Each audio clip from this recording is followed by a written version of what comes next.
할렐루야. 오늘 하나님 말씀 로마서 2장 1절부터 12절에 11절까지 말씀입니다. 로마서 2장 1절부터 11절까지. 그러므로 남을 판단하는 사람아, 물론 누구든지 내가 핑계치 못할 것은 남을 판단하는 것으로 내가 너를 정죄함이니 판단하는 내가 같은 일을 행함이니라. 이런 일을 행하는 자에게 하나님의 판단이 진리대로 되는 줄 우리가 아노라. 이런 일을 행하는 자를 판단하고도 같은 일을 행하는 사람아, 내가 하나님의 판단을 피할 줄로 생각하느냐. 혹 내가 하나님의 인자하심이 너를 인도하여 회개케 하심을 알지 못하여 그의 인자하심과 용납하심과 길이 참으심의 풍성함을 멸시하느뇨. 다만 내 고집과 회개치 아니한 마음을 따라 진노의 날 곧 하나님의 의로우신 판단이 나타나는 그날에 임할 진노를 내게 쌓는도다. 하나님께서 각 사람에게 그 행한 대로 보응하시되 참고 선을 행하여 영광과 존귀와 썩지 아니함을 구하는 자에게는 영생으로 하시고, 오직 당을 지어 진리를 좇지 아니하고 불의를 좇는 자에게는 노와 분으로 하시리라. 악을 행하는 각 사람의 영에게 환난과 곤고가 있으리니 첫째는 유대인에게요 또한 헬라인에게며, 선을 행하는 각 사람에게는 영광과 존귀와 평강이 있으리니 첫째는 유대인에게요 또한 헬라인에게라. 이는 하나님께서 외모로 사람을 취하지 아니하심이니라. 아멘. 할렐루야. 자, 2절 다시 복습을 하면, 사람들이 남의 잘못을 판단하는 것이 자기가 자기를 정죄하고 판단하는 결과가 된다.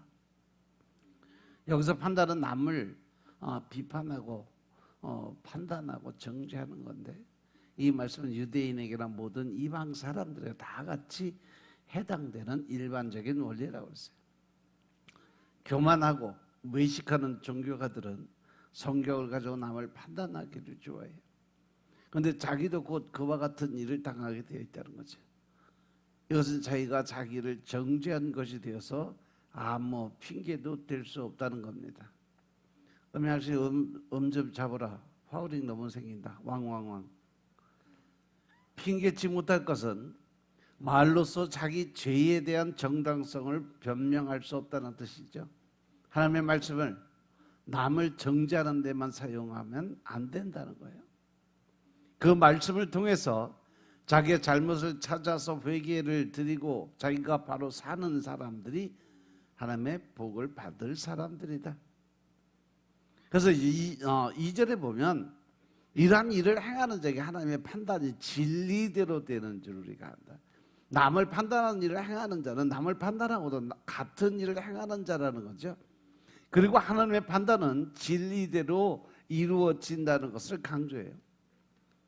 하나님께서 유대인이라고 너그럽게 봐주는 게 아니고 이방인이라고 더 가혹하게 정죄하는 것도 아니라는 거죠. 하나님은 공평하시고 공의로우신 하나님 때문에 누구나 다 똑같이 이방인이나 헬라인이나 똑같이 심판의 잣대를 대신다.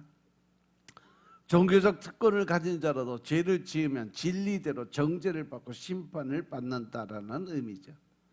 왜냐하면 왜 이런 말씀하셨냐면, 바로 그때 당시에 대제사장, 그 제사장 가족들이 엄청난 우월감을 가지고 살았어요.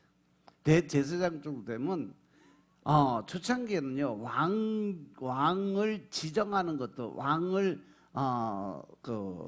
세우는 것도 이 제사장들이 했어요. 그래서 이 제사장의 권한이 엄청 컸기 때문에 그래요. 그래서 3절에 보니까 이런 일을 행하는 자를 판단하고도 같은 일을 행하는 사람아, 내가 하나님의 판단을 피할 줄로 생각하느냐. 남을 판단하고도 자기도 같은 일을 행하면 어떻게 하나님의 심판을 피할 수 있겠냐는 거죠. 다른 사람이 잘못한 것을 판단하고 정죄하면서 자기가 같은 죄를 범하면 그 사람은 하나님의 판단을 피할 수는 없을 거다. 즉 심판을 피해갈 수 없다는 거죠. 왜냐하면 하나님은 사람의 외모를 보고 판단하지 않고 그 행위가 진리에 맞느냐 맞지 않느냐에 따라서 판단하시기 때문에 그렇다는 거죠. 진리에 어긋나는 것은 누구를 막론하고 반드시 하나님의 심판을 받게 되었다는 거 명심하시기 바랍니다. 그래서 4절에 보면 내가 하나님의 인자하심이 너를 인도해서 회개케 하심을 알지 못하느냐, 그의 인자하심과 용납하심과 길이 참으심의 풍성함을 멸시하느냐라고 그랬어요. 사람이 하나님 앞에 잘못한 것이 많이 있지만 당장 하나님이 그 자리에서 심판을 하지 않는 이유가 하나님께서 긍휼을 베풀어 주시고 그 사람이 회개할 때까지 기다리시는 하나님, 그 기간이 있다는 거죠. 그렇기 때문에 우리가 잘못을 하고 어떤 죄를 지었어도 하나님은 심판하고 정죄하시기 전에 먼저 기다리시는 거예요. 스스로 깨우쳐서 회개하고 무릎 꿇을 때까지. 하지만 그 기간이 다 차도록 회개치 않으면 하나님의 심판이 반드시 임하게 된다는 사실 명심하시기 바랍니다. 하나님께서 인자하심과 용납하심과 길이 참으심으로 인해서 우리가 회개하기를 하루가 천년같이 기다리는 줄 알고 즉시 내 잘못을 깨달았을 때는 먼저 무릎 꿇고 회개하는 습관을 가지시길 주님 부탁드립니다. 우리가 하나님 앞에 잘못한 것이 없어서 하나님의 징계가 없는 줄로 생각하면 교만한 것이고 하나님을 멸시하는 죄가 돼요. 그래서 5절에 다만 내 고집과 회개치 아니한 마음을 따라 진노에 나 곧 하나님의 의로우신 판단이 나타나는 그날에 이 말 진노를 내게 쌓는 것, 즉 이 고집과 아집으로 계속 자기 의를 드러내며 살아가는 것은 결국 마지막 때에 내가 심판받는 죄의 그 가지수만 늘어나는 거죠. 사도 바울은 로마에서 인간의 보편적인 죄악을 드러내고 유대인과 이방인 구분 없이 모든 사람에게 허락되는 하나님의 구원의 능력이 되는 이 복음이 필요하다는 주제로 말씀을 제시했어요. 그리고 1장 18절부터 32절까지 주로 하나님을 알면서도 하나님의 영화롭게 하지 않고 우상을 섬기고 온갖 불의와 음행, 탐욕, 시기, 살인, 악독으로 가득 찬 이방인의 죄를 폭로하면서 그들의 심판을 피할 수 없다는 것을 설명을 했어요. 그들은 창조주 하나님을 믿고 피조물을 더 사랑했고 더 나아가서 하나님께서 알게 해주신 그 원형의 진리를 썩어 없어질 거짓 것들로 바꾼 반역자들이었다는 얘기죠. 이것은 하나님을 떠난 인간이 피할 수 없었던 전적 타락의 모습을 아주 확실하게 보여줘요. 그러나 사도 바울은 여기서 멈추지 않고 오늘 본문을 통해서 유대인 곧 율법을 알고도 도덕적으로 우월감을 가진 자들의 죄 역시 그들과 다르지 않다라고 지적을 하고 있죠. 그들은 남을 판단하면서도 똑같은 죄를 범하고 하나님이 오래 참으심을 멸시한 채 회개하지 않는 완악한 마음으로 심판의 날 받을 진노를 쌓고 있다라는 거예요. 이 대제사장이나 또 제사장들이 겉으로는 의로운 척 주장을 하지만 하나님 앞에서는 그들의 숨은 죄까지 다 드러날 수밖에 없다는 거죠. 왜? 모든 것을 아시는 전지하신 하나님, 모든 걸 하실 수 있는 전능하신 하나님이시기 때문에 그래요. 결국 율법을 가진 자나 가지지 않은 자나 모두 하나님의 공의로운 심판 앞에 서게 되고 행위가 아닌 복음의 빛 아래에서만 구원을 받을 수 있다라는 거예요. 따라서 이방인과 유대인이 도덕적이든 비도덕적이든 모든 사람들은 동일하게 죄 아래에 있다는 거예요. 로마서 3장 10절의 말씀처럼 의인 없나니 하나도 없다는 그 최종적인 선언처럼 어느 누구도 스스로의 의로 하나님 앞에 설 수 있는 사람은 아무도 없다라는 거예요. 오직 예수 그리스도의 십자가와 부활을 통해서만 죄사함과 우리가 의롭다 하심을 받을 수 있다는 사실 명심하시기 바랍니다. 오늘날 우리가 살아가는 이 세상 똑같아요. 죄악이 노골적으로 드러나는 그런 사람들만이 아니라 겉으로는 선한 척하고 도덕적으로 보이는 사람들도 하나님 앞에, 즉 말씀의 고로 앞에 서면 다 자기의 죄성이 드러나게 돼 있다는 거죠. 세상에 드러난 죄인과 드러나지 않는 죄인, 증명된 죄인과 아직 증명되지 않는 죄인으로만 나눠질 수 있다는 겁니다. 따라서 세상에는 그리스도의 구원이 필요 없는 사람이 아무도 없습니다. 이것이 구원을 주시는 하나님의 능력이 되는 복음을 전해야 하는 당연하고도 필연적 이유고, 사도 바울뿐 아니라 지금의 시대를 살아가는 우리 모두가 하나님께 빚진 자로서 겸손하게 말씀에 붙들린 삶을 살아야 된다는 것입니다. 그래서 우리 또한 스스로 의롭다 자랑할 것이 아니라 날마다 주님의 은혜를 의지하면서 복음을 세상에 전하는 자의 사명을 기억하고 깨어있는 증거자, 즉 제자의 삶을 살아야 된다는 사실 명심하시기 바랍니다. 성도가 진리와 양심을 거역해도 당장 하나님의 진노와 징계가 임하지 않는 경우가 많이 있어요. 그렇다고 해서 더욱더 담대해지고 자기 고집대로 나아가고 회개하지 않는 것은 하나님의 진노를 점점 더 쌓는 일이고, 마침내 하나님의 의로운 판단이 나타날 때 마지막 심판의 때에 아주 무서운 진노의 형벌이 쏟아져 내려올 거라는 거 명심하시기 바랍니다. 그래서 성경 말씀을 읽거나 들을 때에 자기가 그 말씀대로 살지 못한 것, 즉 양심에 가책되는 것을 찾아서 즉시 회개하고 말씀대로 바로 순종해야 하나님의 진노를 면할 수 있다는 겁니다. 성도가 회개하고 진리에 합당한 열매를 맺어 하나님의 진노를 풀어드리는 사람이, 그것이 바로 성도의 삶이라는 겁니다. 그런 삶은 그 사람 개인뿐 아니라 그 사회, 국가, 그 시대의 사람 전체에게 하나님의 진노가 쏟아져 내려오게 될 거라는 거죠. 6절에 보면 하나님께서 각 사람에게 행한 대로 보응하신다는 말이 말이에요. 그 말씀이 각 사람의 행위대로 보응하는 것이 하나님의 공의라는 거죠. 그래서 7절에 선을 행하고 영광과 존귀와 썩지 아니하는 구하는 자에게 영생을 주신다는 거죠. 영광과 존귀가 썩지 않은 것을 구하는 방법은 바로 선한 일, 하나님의 일을 하는 것이 선한 일이에요. 착한 일하고 선한 일하고 하면 틀려요.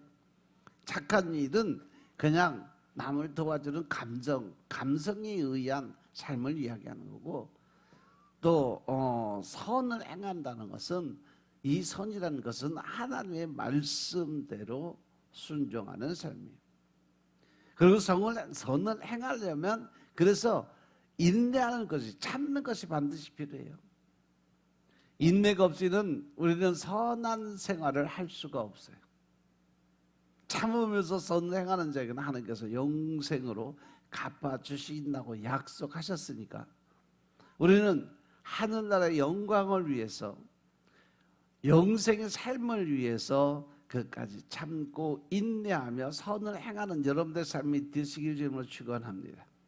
따라서 참된 선은 선하신 하나님의 말씀을 찾고 그 말씀을 믿고 그 말씀대로 순복하는 삶을 살아야 된다. 그래서 선을 행하려면 제일 먼저 해야 될 게 뭐예요? 잘 참을 줄 알아야 돼요. 그냥 성질대로 있는 대로 하고 싶은 대로 절대 그러면 하늘나라 못 가. 참지 못하면 선을 행하지 못하고 믿음의 길을 걸어갈 수 없다는 사실 명심하시기 바랍니다. 따라서 우리 성도는요, 참는 것, 인내하는 것을 제일 먼저 배워야 돼요. 참으면 믿는 일을 할 수 있고, 참지 못하면 믿는 일을 하지 못하는 거죠.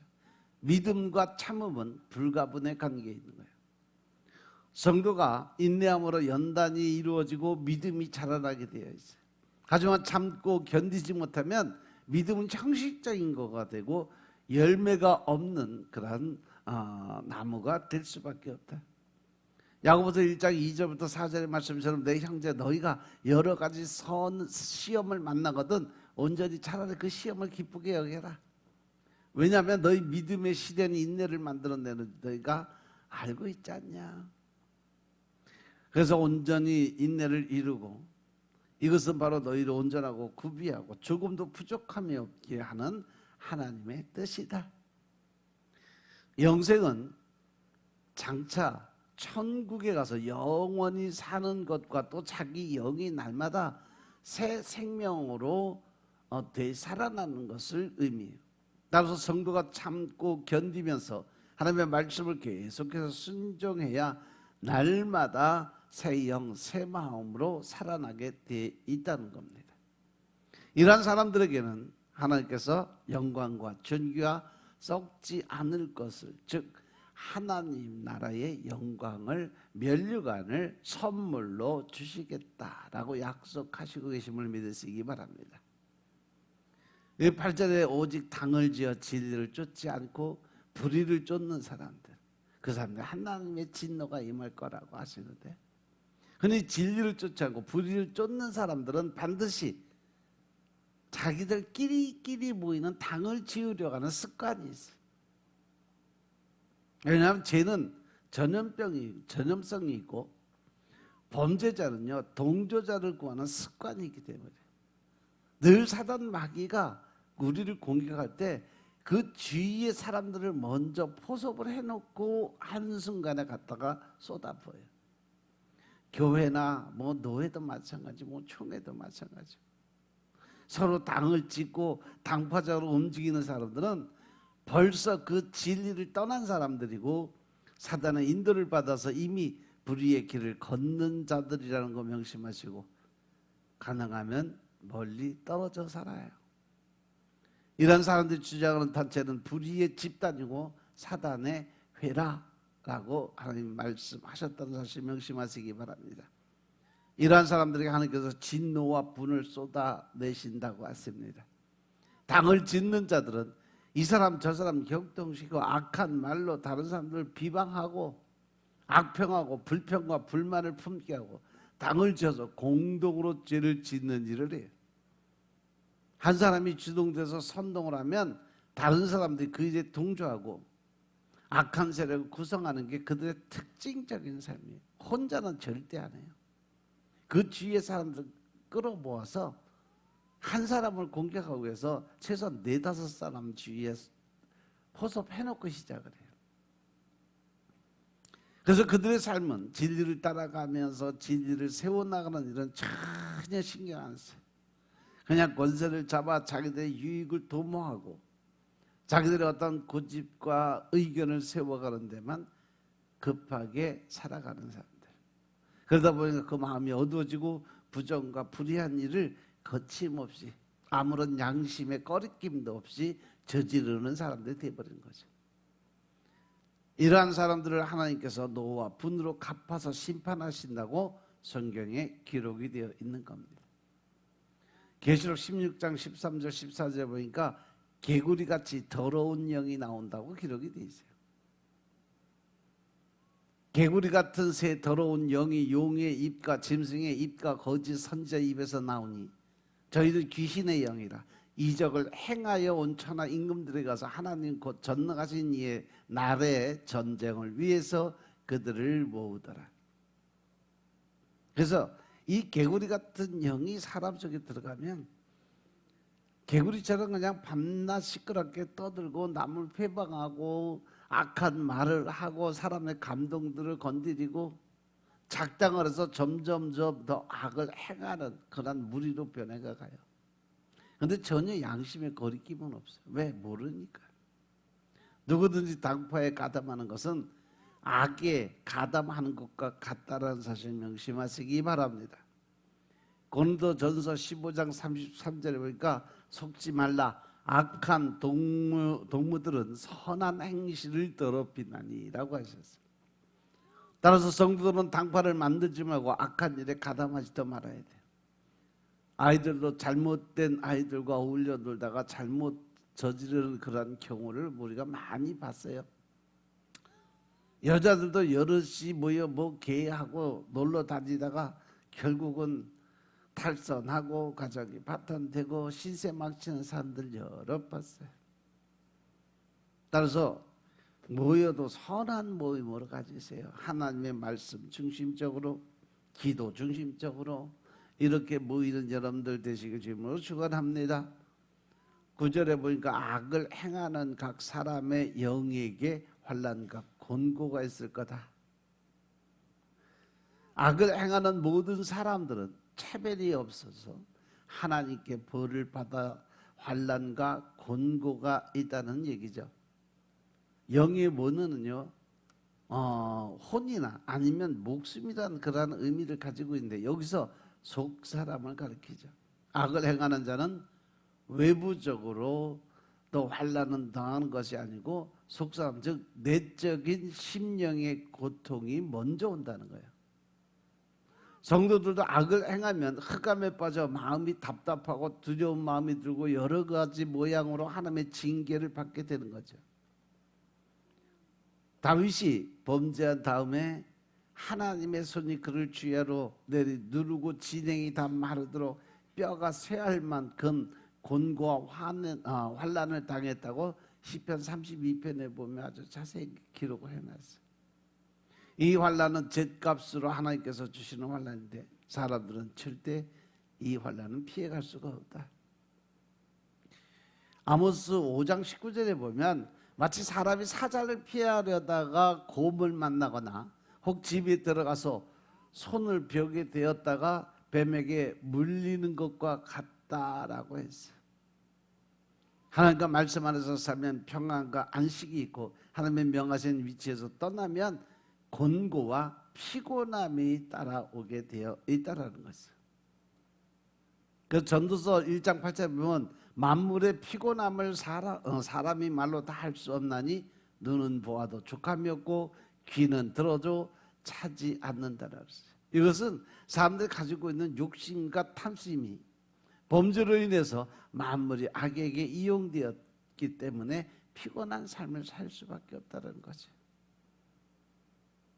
그리고 첫째는 유대인이고 또 헬라인에게 그렇다는 말씀은 유대인은 하나님을 먼저 알고 진리를 먼저 배웠기 때문에 악을 행하면 환난과 곤고와 또한 징벌도 먼저 받는다는 거예요.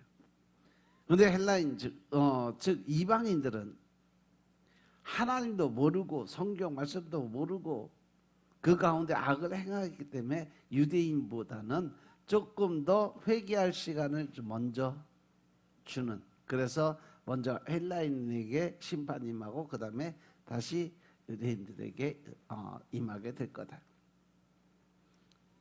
그래서 누가복음 12장 47, 48절에 보면 주인의 뜻을 알고 예비치 아니하고 그 뜻대로 행치 아니한 종은 많이 맞을 것이고 알지 못하고 맞을 일을 행한 종은 적게 맞으리라. 무릇 많이 받는 자에게는 많이 찾을 것이고 많이 맡은 자에게는 많이 달라 할 것이라고 하셨어요. 이 매맞을 일을 했을지라도 알면서 행한 자는 먼저 맞고 많이 맞게 된다. 이것이 하나님의 말씀의 본질이요. 그냥 대충 넘어가는 분이 절대 아니라는 사실 명심하시기 바랍니다. 그런데 10절에 보니까 선을 행하는 사람들에게 영광과 존귀가 평강이 있겠다라고 말씀하세요. 선을 행하는 각 사람에게 선을 행할 때는 유대인이나 헬라인이나 차별이 없이 하나님이 주신 상급으로 영광과 존귀와 평강을 받는다는 거죠. 선은 도덕적, 율법적인 선을 이야기하는 거예요. 궁극적으로는 복음의 선, 즉 신앙적 의와 선을 가리키는 거죠. 왜냐하면 그 선의 결과가 하나님께 올려드리는 영광과 존귀와 평안이기 때문인 것임을 깨달으시기 바랍니다. 그래서 영광과 존귀와 평강은 영적인 삶을 살아가는 사람들의 모습이에요. 믿는 사람이 선을 행하는 것은 말씀을 순종해서 믿음을 쓸 결과이지만 하나님께서 영광과 존귀와 평강으로 갚아주신다는 거죠. 사람이 선을 행하면 그 마음이 평안하고 즐겁고 그 인격이 존귀해지고 영광스럽게 됩니다. 따라서 진리를 배우는 것이 중요한 거예요. 진리를 알고 있어야 그대로 행할 수 있고 진리를 순종한 것만큼 하나님의 축복을 누릴 수 있다는 사실을 명심하시기 바랍니다. 11절에 보니까 하나님께서 외모로 사람을 취하지 아니하시기 때문에 그런 거다. 외모로 사람을 취하지 아니하신다는 것은 하나님께서 유대인이라고 해서 더 관대히 봐주는 것이 아니고 헬라인이라고 해서 더 관대히 봐주는 것도 아니라는 거예요. 하나님께서는 각 사람의 행한 대로 갚아주시는 분이시다. 그래서 하나님은 민족, 유무식, 빈부 차별 없이 각 사람의 행한 대로 갚아주시는 하나님이신 알고, 여러분들이 있는 자리에서 최선을 다해서 말씀을 읽고 기도드려서 하나님의 뜻을 깨닫고 하나님이 기뻐하시는 일을 행할 수 있는 여러분들의 삶이 되시길 주님으로 축원합니다. 기도드리겠습니다. 사랑의 아버지 하나님, 감사드립니다. 오늘도 아버지의 은혜 가운데 우리가 주님의 뜻을 깨닫고 알게 하시니 감사합니다. 이 시간도 신령과 진정의 마음으로 하나님의 뜻을 깨닫고 알게 하옵소서. 순종과 복종의 믿음을 갖고 살게 주님이 축복하시고, 오직 성령의 임하심을 통해서 우리가 새 영 새 마음으로 변화될 수 있도록 주님이 축복하옵소서. 오늘 하루도 온전히 주님을 기뻐하게 하실 수 있는 삶, 하나님이 웃으실 수 있는 하루가 되게 축복하옵소서. 모든 말씀 우리 주 예수 그리스도의 이름으로 감사드리며 기도드려 싸움나이다. 아멘.